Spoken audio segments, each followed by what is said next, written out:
Kasus Pantai Melasti Unggasan semakin memanas.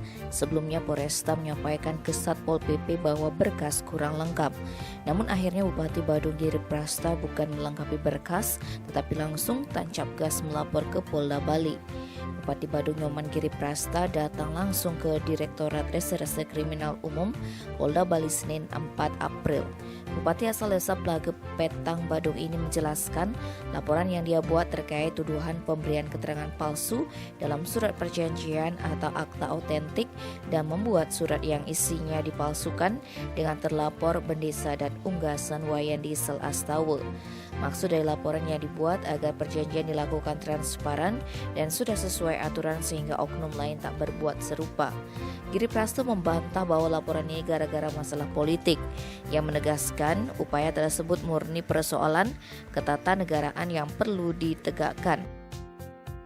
Sebagaimana diketahui, laporan ini dugaannya sama dengan upaya laporan Pemkab Badung di Polresta Denpasar Jumat 1 April.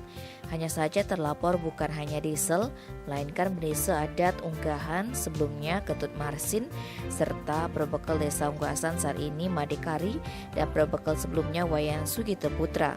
Namun laporan itu dikabarkan batal karena ditolak Polresta Denpasar. Sebab menurut Kasat Pol PP Badung IGAK Surya Negara yang mewakili melapor saat itu tidak membawa berkas lengkap.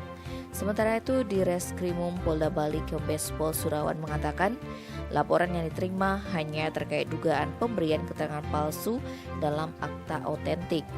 Pihaknya juga mempertimbangkan legal standing dari Pemkab Badung terkait pengawasan wilayah bahwa lahan atau sempadan pantai itu disebutkan sebagai kawasan tanah negara. Surawan menandaskan pihaknya akan melakukan penyelidikan dan pemeriksaan untuk melengkapi dokumen, kemudian memanggil pelapor, terlapor, dan siapapun yang terlibat, termasuk memanggil Badan Pertanahan Nasional guna membuktikan status tanah dalam perjanjian apakah sebagai tanah negara atau memang milik desa adat. Tim Bali Express melaporkan.